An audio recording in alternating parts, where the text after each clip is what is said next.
America's favorite pie is apple. Of course it is. How do we know it? Because of data. You look at supermarket sales. You look at supermarket sales of 30-centimeter pies that are frozen, and Apple wins. No contest. The majority of the sales are Apple. But then supermarkets started selling smaller, 11-centimeter pies, and suddenly Apple fell to like 4th or 5th place. Why? What happened? Okay, think about it.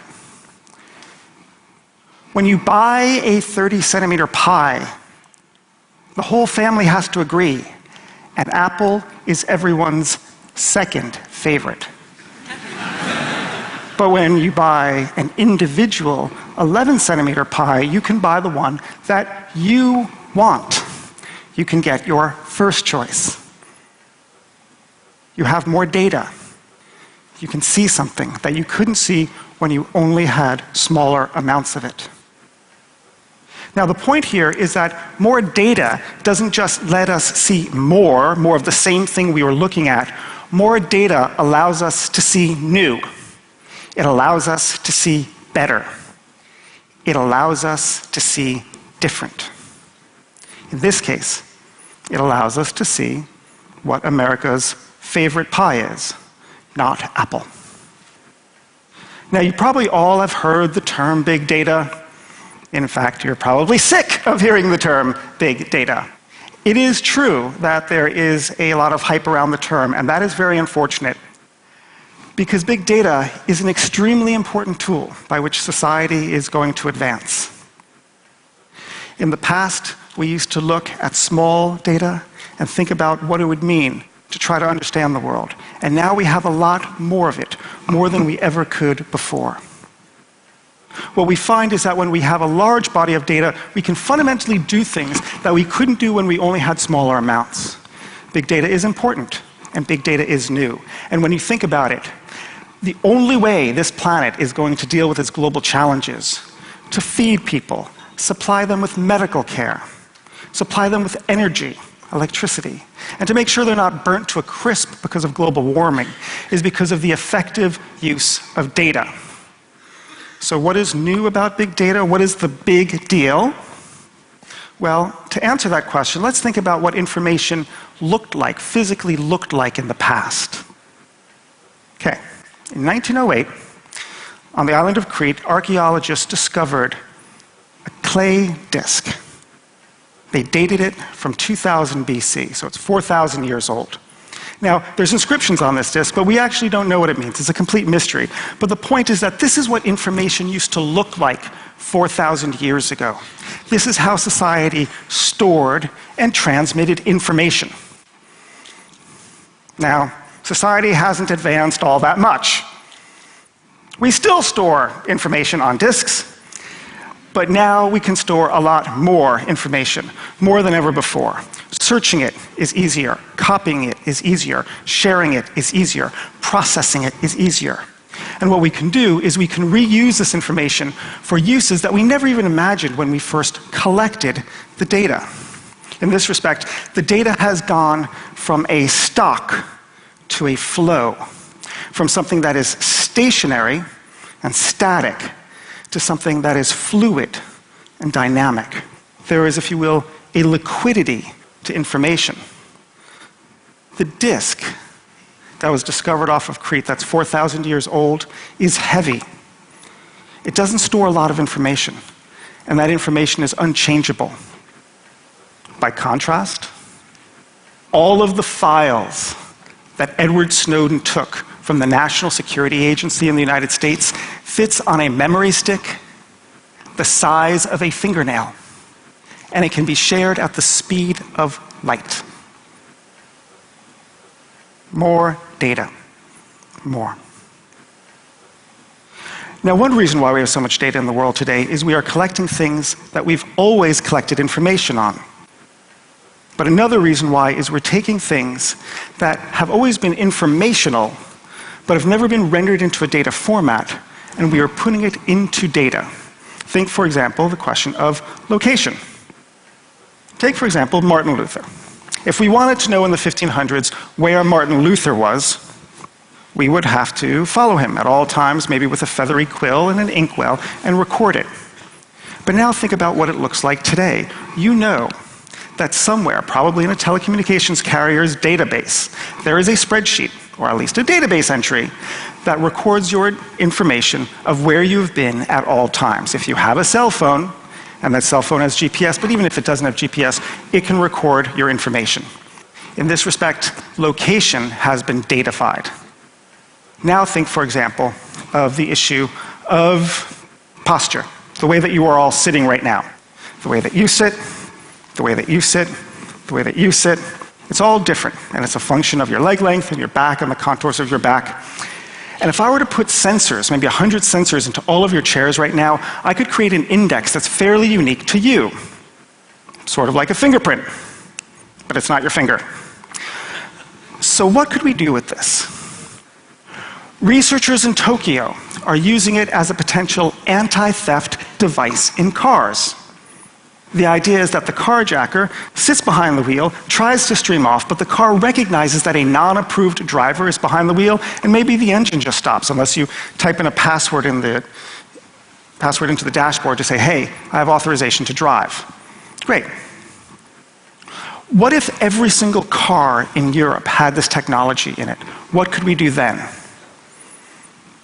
Maybe, if we aggregated the data, maybe we could identify telltale signs that best predict that a car accident is going to take place in the next 5 seconds. And then what we will have datafied is driver fatigue.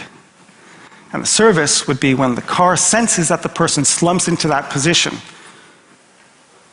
automatically knows, hey, send an internal alarm. They would vibrate the steering wheel, honk inside to say, hey, wake up, pay more attention to the road.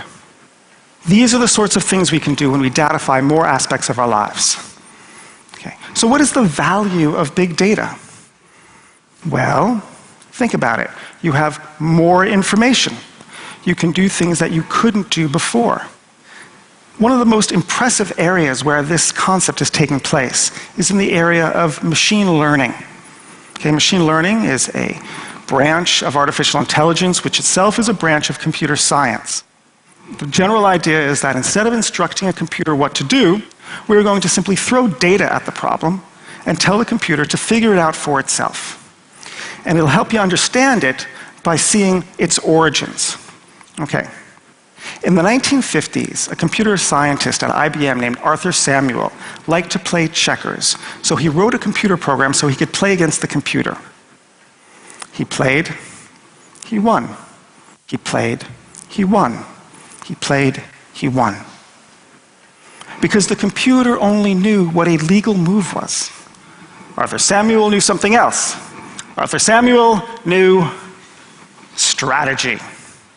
So he wrote a small subprogram alongside it, operated in the background, and all it did was score the probability that a given board configuration would likely lead to a winning board versus a losing board after every move. He plays the computer. He wins. He plays the computer. He wins. He plays the computer. He wins. And then Arthur Samuel leaves the computer to play itself. It plays itself, it collects more data. It collects more data, it increases the accuracy of its prediction. And then Arthur Samuel goes back to the computer and he plays it and he loses. And he plays it and he loses. And he plays it and he loses. And Arthur Samuel has created a machine that it surpasses his ability in a task that he taught it. And this idea of machine learning is going everywhere. How do you think we have self-driving cars? Are we any better as a society of enshrining all the rules of the road into software? No. Memory is cheaper? No. Algorithms are faster? No. Processors are better? No. All those things matter, but that's not why. It's because we changed the nature of the problem. We changed the nature of the problem from one in which we try to overtly and explicitly explain to the computer how to drive to one in which we say, here's a lot of data around the vehicle, you figure it out. You figure it out that that is a traffic light, that that traffic light is red and not green, that that means that you need to stop and not go forward. Machine learning is at the basis of many of the things that we do online. Search engines, Amazon's personalization algorithm, computer translation, voice recognition systems. Researchers recently have looked at the question of biopsies, cancerous biopsies. And they've asked the computer to identify, by looking at the data and survival rates, to determine whether cells are actually cancerous or not. And sure enough, when you throw the data at it through a machine learning algorithm, the machine was able to identify the 12 telltale signs that best predict that this biopsy of breast cancer cells are indeed cancerous. The problem? The medical literature only knew 9 of them. 3 of the traits were ones that people didn't need to look for, but that the machine spotted. Okay. Now there are dark sides to big data as well. It will improve our lives, but there are problems that we need to be conscious of.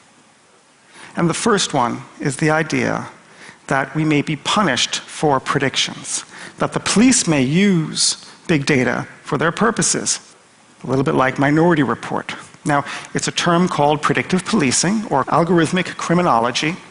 And the idea is that if we take a lot of data, for example, where past crimes have been, we know where to send the patrols. That makes sense. But the problem, of course, is that it's not simply going to stop on location data. It's going to go down to the level of the individual. Why don't we use data about the person's high school transcript? Maybe we should use the fact they're unemployed or not, their credit score, their web surfing behavior, whether they're up late at night. Their Fitbit, when it's able to identify biochemistries, will show that they have aggressive thoughts. We may have algorithms that are likely to predict what we are about to do, and we may be held accountable before we've actually acted. Privacy was the central challenge in a small data era. In the big data age, the challenge will be safeguarding free will, moral choice, human volition, human agency. There is another problem. Big data is going to steal our jobs. Big data and algorithms are going to challenge white-collar, professional knowledge work in the 21st century in the same way that factory automation and the assembly line challenged blue-collar labor in the 20th century. Think about a lab technician who's looking through a microscope at a cancer biopsy and determining whether it's cancerous or not. The person went to university. The person buys property. He or she votes. He or she is a stakeholder in society. And that person's job, as well as an entire fleet of professionals like that person, is going to find that their jobs are radically changed or actually completely eliminated. Now, we like to think that technology creates jobs over a period of time after a short, temporary period of dislocation. And that is true for the frame of reference with which we all live, the Industrial Revolution, because that's precisely what happened. But we forget something in that analysis. There are some categories of jobs that simply get eliminated and never come back. The Industrial Revolution wasn't very good if you were a horse. So we're going to need to be careful and take big data and adjust it for our needs, our very human needs. We have to be the master of this technology, not its servant. We are just at the outset of the big data era. And honestly, we are not very good at handling all the data that we can now collect. It's not just a problem for the National Security Agency. Businesses collect lots of data, and they misuse it too. And we need to get better at this, and this will take time. It's a little bit like the challenge that was faced by primitive man and fire. This is a tool, but this is a tool that, unless we're careful, will burn us. Big data is going to transform how we live, how we work, and how we think. It is going to help us manage our careers and lead lives of satisfaction and hope and happiness and health. But in the past, we've often looked at information technology and our eyes have only seen the T, the technology, the hardware, because that's what was physical.